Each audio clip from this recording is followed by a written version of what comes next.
केलेली आहे.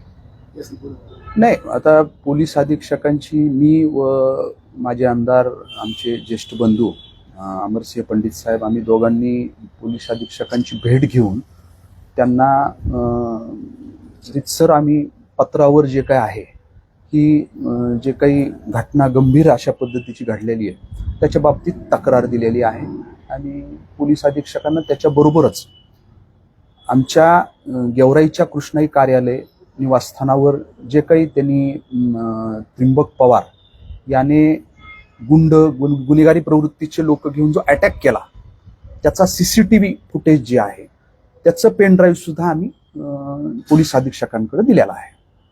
काय मागणी केलेली आहे तुम्ही आज पोलीस अधीक्षकांकडे? नाही, पोलीस अधीक्षकांकडे आमची मागणी ही आहे की हा जो काही त्रिंबक पवार आहे तो खुनाच्या 1997च्या खुनाच्या खटल्यामध्ये जन्मठेप 14 वर्ष जे काय आहे भोगून चांगल्या बिहेवियरच्या चांगल्या वागणुकीच्या बॉन्डवर हा बाहेर आलाय आणि बाहेर येऊन परत तशाच पद्धतीनं तो षडयंत्र करून त्या ठिकाणी अटॅक त्यांनी आमच्या कार्यालयावर केला. त्याला माहिती होतं की इथं अमरसिंह पंडित हे बसलेले आहेत. फक्त एवढाच विषय झाला, जस्ट अर्ध्या घंट्यापूर्वी ते एका प्रभागामध्ये तिथं गेले, त्या प्रभागाच्या ठिकाणी त्या बूथच्या ठिकाणी, आणि तिथून माहिती घेण्यासाठी काही कारणाने ते बाहेर पडले होते. नाहीतर त्यांनी पूर्ण माहिती घेऊन त्यांनी पूर्ण षडयंत्र करून भैया साहेबांवर अटॅक करण्याच्या दृष्टिकोनातून त्यांनी हे सगळं केलं होतं. तर आमची तीच मागणी आहे की अशाच पद्धतीनं हा गाफील असताना अटॅक करतो. कारण की 1997चा तत्कालीन शिवसेना तालुका प्रमुख कैलास बेदरे यांची जी काही निर्घुण हत्या केली आहे यांनी, ती घटना जे काही आहे थोडंसं ते आम्ही पोलीस अधीक्षक साहेबांना सांगितलं की ह्याची मोडस ऑपरेंडीच तशी आहे. त्यावेळेसही त्यांनी रात्री 12:30 वाजता जे काय आहे त्यांच्या घरी जाऊन स्वर्गीय कैलास बेदरेंच्या जुन्या गेवराईमध्ये तो वाडा होता, त्या वाड्यामध्ये त्या बेदरेच्या जाऊन वरच्या माडीवर ते झोपलेले असताना अचानक दरवाजा वाजवून काही बरोबर गुन्हेगारी प्रवृत्तीची लोक घेऊन एक 5-7 जणांनी एकदम अटॅक केला. त्यांना तिथं भोसकलं आणि त्याच्यानंतर त्यांच्या डोक्यात काहीतरी असं मारलं, वार केला, मारलं, असं मला वाटतं काहीतरी हत्यार होतं त्याच्या, ह्यांनी ते डोक्यामध्ये मारलं आणि माडीहून खाली ढकलून दिलं.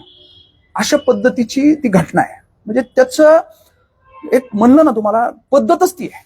परत ह्यांनी अशा पद्धतीनं बाहेर येऊन त्याच पद्धतीनं जेलमधले, कारण ते पूर्ण बरोबर असणारे जे काय आहेत अनोळखी लोक होते आणि माहिती अशी भेटतीये की जेलमध्ये असताना अशा पद्धतीनं लोक गोळा केलेले बरोबर तिथले जे गुन्हेगार आहेत तेच लोक बाहेर आलेले जे काय त्यांची जामीन झाली, काय जे झालं असेल ते लोक त्यांनी 4 दिवसापूर्वी मतदानाचे आणून ठेवले होते. पहिलं पूर्ण प्री प्लॅन होतं. आम्ही अधीक्षकांना हेही बोललो की ते निवडणुकीच्या भाषणामध्ये सुद्धा त्यांची भाषणं काढा तुम्ही, ते चिथावणीखोर पद्धतीनं बोलत होते. त्यांचं दुसरं काही हे नव्हतं विकास किंवा आम्ही गेवराईमध्ये हे करणार, नगरपालिकेच्या अनुषंगानं शहराच्या विजनच्या अनुषंगानं काय करणार काय नाही. त्यांचं फक्त आणि फक्त एक अमरसिंह पंडितांना टार्गेट करून सगळ्या गोष्टी होत्या. हे पहिल्यापासून होतं आणि ते मतदानाच्या दिवशी त्यांनी केलं जे करायचं. मतदानाच्या अगोदर एक व्हिडिओ व्हायरल झाला होता जे की ज्या अध्यक्षपदाचे उमेदवार एका मतदारांना धमकवत्या, त्यानंतर असा पूर्ण प्रकार घडला. तुम्ही निवडणूक आयोगाला तक्रार केली होती, दखल घेतली गेली नाही वेळेत? निवडणूक आयोगाने माझ्या माहितीप्रमाणे त्या उमेदवारांना तशा पद्धतीने एक नोटीसही काढलेली आहे. त्याच्या बाबतीतही आम्ही चर्चा माननीय पोलीस अधीक्षकांसोबत आम्ही केलेली आहे की त्याही वेळेस जे काय आहे एका दुकानदाराला म्हणजे थेट त्याच्या दुकानाच्या समोर जाऊन तू मतदान कर, नाही तर तू मी हितच आहे, तुला झोडपून काढेन, अशा पद्धतीचं वक्तव्य एका महिलेनं त्या उमेदवारानं त्या ठिकाणी केलं. हे काय चाललंय काय नाही हे वाटतच नव्हतं पहिल्यापासून. आम्ही म्हणतच होतो की हे शांततेत आणि लोकशाही पद्धतीनं कुठलाही लोकांना जे काही वाटतंय कुणाची विचारधारा चांगली आहे, कुणाला आपण मत दिलं पाहिजे, अशा एक वातावरण बिघडवण्याचं काम पहिल्यापासून जे काय आहे, एक दबावात आणायचं लोकांना, हे पहिल्यापासून त्यांचं चालू होतं. 1997 नंतर पुन्हा 2025 मध्ये गेवराईत ते दहशत निर्माण करण्याचा त्यांचा प्रयत्न आहे. निश्चित हे समाजाला त्या ठिकाणी घातक अशा पद्धतीची ही प्रवृत्ती आहे.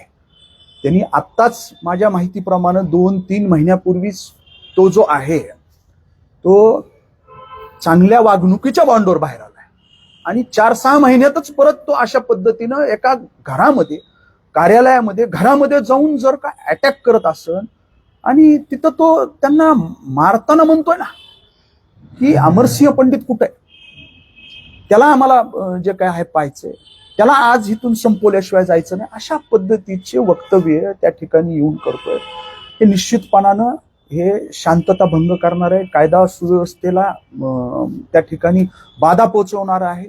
यांना वेळीच पायबंद करणं हे पोलीस प्रशासनाची जबाबदारी आहे. पोलिसांनी डॉक्टर सरांचा जबाब घेतलेला आहे, त्यावर गुन्हा दाखल झालेला आहे.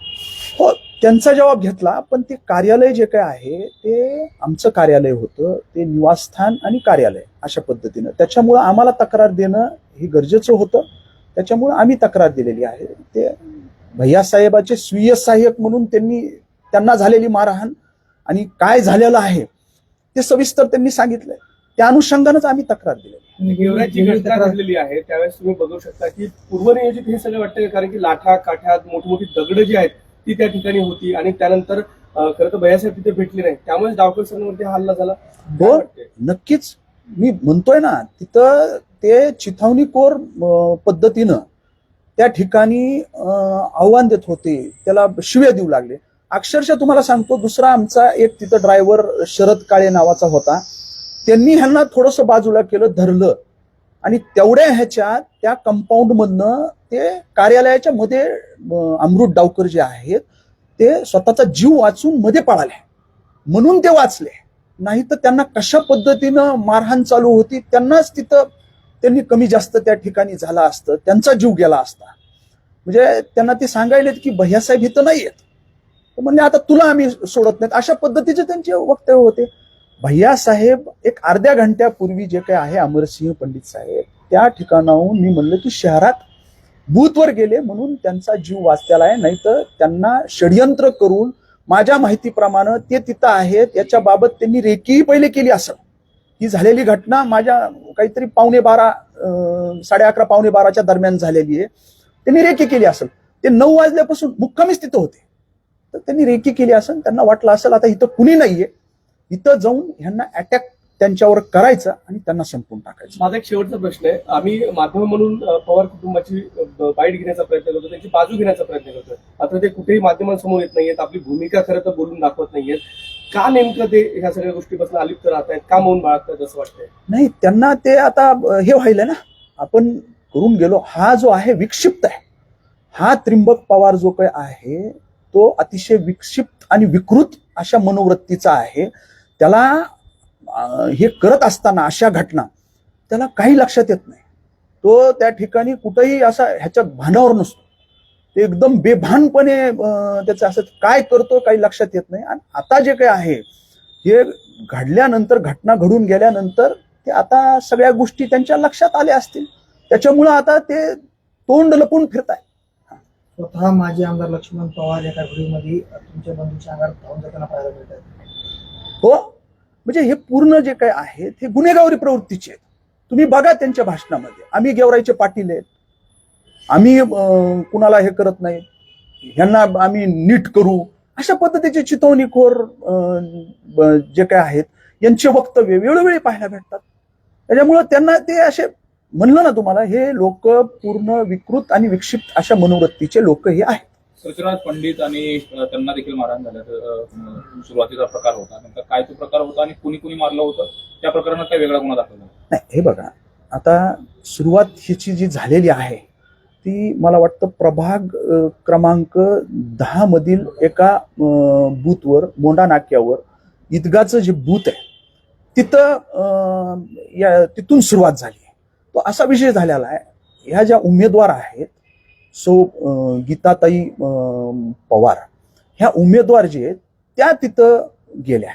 वास्तविक पाहता उमेदवार असू किंवा प्रतिनिधी असो उमेदवाराचा, इथं तुम्हाला मध्ये जास्त वेळ थांबता येत नाही. तुम्हाला कुठल्या मतदाराला किंवा दुसऱ्या एखाद्या प्रतिनिधीला तुम्हाला कुठलं असं काही हे करता येत नाही, म्हणजे त्याला बोलणं किंवा त्याला कुठल्या गोष्टीसाठी उद्योग करणं हे करता येत नसतं.